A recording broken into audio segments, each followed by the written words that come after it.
Welcome back, Warrior Kids. My name is Pam Palmater, and I'm the host of the Warrior Kids podcast, which is taped before our famous live studio audience, Peter and Ernie. I'm a Mi'kmaq professor who has created this podcast to celebrate everything Indigenous and work with warrior kids to help make the world a better place. If that sounds like something you'd like to do, then join us here every Wednesday or every second Wednesday and learn some really cool things along the way. I hope you all enjoyed our last episode all about treaties. It was great fun being able to celebrate Mi'kmaq Treaty Day on the Warrior Kids podcast. But guess what else? No, seriously, guess. Okay, Ernie, all right, you don't have to guess. But you know how Friday, October 1st was Mi'kmaq Treaty Day? Well, all of October is Mi'kmaq History Month. Yeah, that's right. So we get to celebrate Mi'kmaq things all month long. And I've been trying really hard to think about something super special to share with all of you. I've just been thinking and thinking and thinking. Then I thought, well, maybe I should tell another traditional Mi'kmaq story. Lots of you really like The Boy and the Whale, so I thought, well, maybe, just maybe, I could tell another Mi'kmaq story. What do you think? Maybe we should take a little vote. What do you think, guys? That's a yes for Ernie. Okay, Peter agrees. Oh, wow, I forgot about you, alligator. Good, I'm glad you're on board. Okay, it's kind of hard to understand Snake, but I think Snake is saying yes. Wait, what's that noise? But I don't see anything. What does that sound like to you? Oh, jeepers, I see it now. It's a mosquito. How did a mosquito get in here?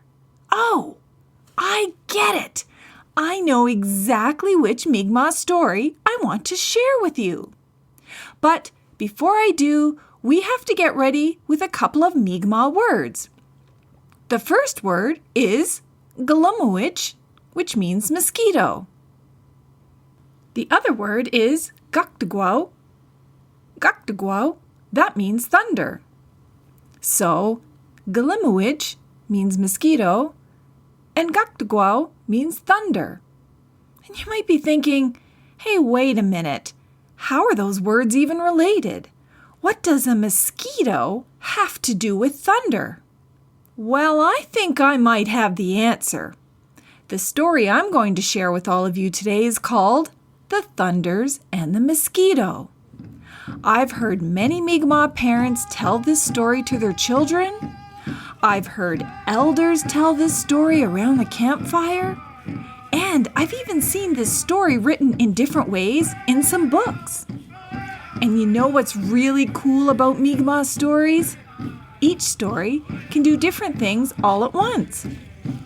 A story can share important lessons about life. It can help educate us about some cool things in the world. Or it could be a story meant to help us understand our emotions. The other really cool part about stories is the storyteller. And I'm not just saying that because I'm going to be telling the story and I think I'm cool, although I do think I'm cool. But the exact same story could sound totally different depending on the storyteller. Storytellers often change tiny little details in the story to make it funny or sad, or turn a serious story into an adventure. But there's another part of the story that's really important too. It's the listener. That's right. All you warrior kids become part of the story when you listen to it. Your ears carry the sounds to your brain, and then your brain's imagination starts thinking about what the characters might look like, or what could possibly happen next in the story. But your imagination doesn't stop there. Even after you've heard the whole story, your brain might keep thinking about it and what all the possible meanings could be for this story. What were all the lessons? Some of you might even go tell someone else the story. Some of you might act out the story. And others might even draw pictures of the story so that they can remember it. Mi'kmaq stories are about a relationship between the storyteller, all the listeners, and the characters in the story. We're all part of it. So what do you think? Would you like to be part of the Mi'kmaq story called The Thunders and the Mosquito? Okay then, let's listen to it. A very long time ago, in a land known as Mi'kma'ki, the skies were starting to turn gray. All of the birds, animals, and insects of the forest were chattering amongst themselves, wondering, is it going to rain soon? The big, fluffy white clouds were slowly being replaced by dark, heavy-looking clouds. There was no doubt it was going to rain. A boy living in one of the Mi'kmaq villages not too far from the forest was scared of the oncoming rainstorm. So he decided to walk over to the wigwam where his granny stayed. His granny was very old. She had long gray hair that was pulled back from her face in a long, thick braid. She had lots of wrinkles from years of the sun kissing her face. And she also had the warmest smile of anyone the boy had ever known. Granny had lived through thousands of thunderstorms in her lifetime.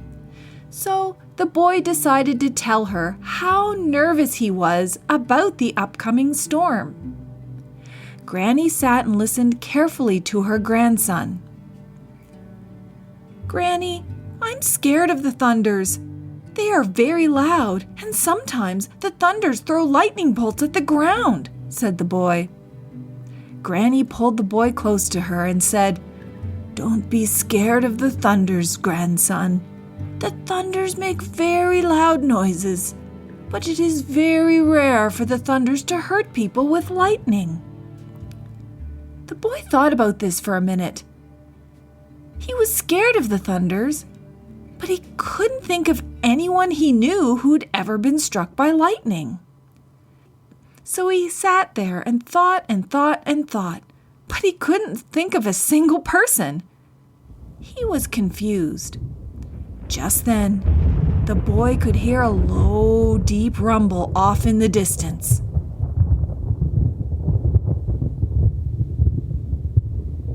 The thunders were coming. The boy held on to his granny really tight. Granny could see grandson was nervous, so she sat the tiny boy on her lap and told him, "Don't worry, grandson. The thunders won't hurt you, and you have the mosquito to thank for that." The boy was a bit puzzled. He wasn't sure what mosquitoes had to do with the thunders. So he settled in to listen to Granny's story. The story of the thunders and the mosquito. And it went something like this. One day, Gukdugwao, the thunders, slowly moved around the skies in Mi'kma'ki. They were bored eating the same food every day, and they wanted to find something tastier to eat. They looked down and saw Glimawich, Mosquito. Mosquito had a full belly, and he looked very content. So the thunders asked Mosquito, "How come you always find the tastiest food?" "We are very good hunters, and we can't find this tasty food that you eat every day." Mosquitoes get their food from landing on the people and drinking a little tiny drop of their blood. Mosquito, who is very smart, knew that if he told the thunders where he gets his tasty food, that the thunders might try to get people blood too, and that would hurt the people, because the thunders were much bigger than little tiny mosquitoes. So Mosquito told the thunders, "Bzz, bzz, bzz. Do you see that tiny forest way down below us? Well, that's where I hunt for tasty food. I peck and peck at the trees." So the Thunder said, "Thank you, Mosquito. We will go eat some of this food from the trees." The Thunders gathered all the clouds together in one place, which made them turn very dark in color and start to rumble. Then the Thunders said to each other, "Clap your wings as hard as you can, and then shoot the lightning to that forest down there." With a huge bang, the lightning struck a giant boulder.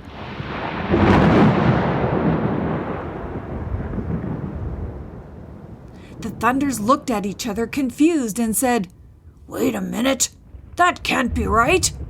That rock isn't tasty.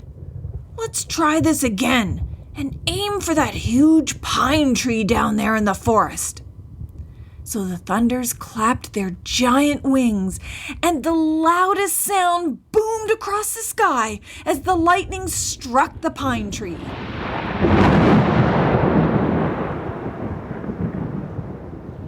The lightning was so powerful that it cracked the pine tree right down the middle, split it right in half, and the Thunders ate some of the wood on the inside of the tree. But the Thunders once again looked at each other and said, "This doesn't taste very good." So they found Mosquito and said, "Mosquito, you lied to us. These trees are not tasty food like the food you eat that fills your belly and makes you content." Mosquito said, "Bzzz, you are not being patient enough. There is tasty food down there. Try again. Try that little tree over there." Mosquito could see there was a little porcupine sitting under the tree. The Thunders clapped their wings as hard as they could, and a giant lightning bolt hit the little tree. And it killed the porcupine sitting under it. They ate the porcupine, but said, "This doesn't taste good, and all the porcupine quills are too prickly." They soon found Mosquito and said, "Mosquito, you are still lying to us. Now tell us, where do you get this tasty food?" Mosquito knew that if he told the Thunders that he gets his tasty food by drinking tiny little droplets of blood from the people, that the Thunders would hunt for the people, and they might hurt the people. So Mosquito buzzed and tried to think, what could he tell the Thunders to protect the people? And just then, Mosquito had another idea and told the Thunders, "Bzzz, try hunting in the river down below that winds through the forest." The Thunders told Mosquito, "You better be telling us the truth this time, Mosquito. We are very hungry right now, and we want some of Mosquito's tasty food." The Thunders gathered up the most amount of clouds anyone had ever seen. They summoned all of the clouds from miles and miles around until all you could see was one giant dark cloud that made the whole sky as dark as nighttime. The Thunders used all of their might, all of their strength, all of their power to clap their wings as hard as they've ever done. And with a massive boom, they sent a huge bolt of lightning towards the river, and this time it hit the river, killing a salmon that was swimming by. The Thunders quickly ate up the salmon and said to each other, "This tastes funny. I don't like the taste of this salmon. This is definitely not the tasty food that Mosquito eats."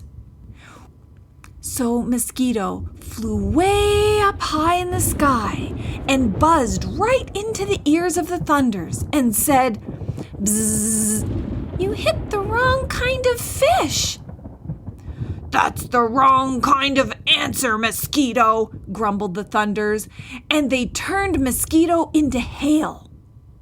But still, no matter how hard they tried, the Thunders could not find the tasty food that Mosquito ate.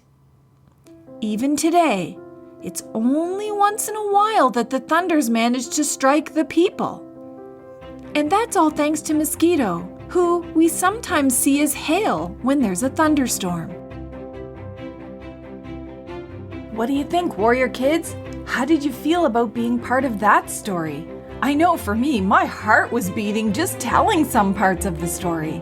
But I really like how there's so many hidden lessons within it. And maybe part of your action that you could take is sitting down with your friends or your siblings, your classmates, teacher, parents, and trying to figure out what all the different lessons and information is in that story. I hope you liked the story, Warrior Kids, and I wish you all a happy Mi'kmaq History Month. And if you need ideas for fun activities, don't forget to check us out online at www.warriorkidspodcast.com.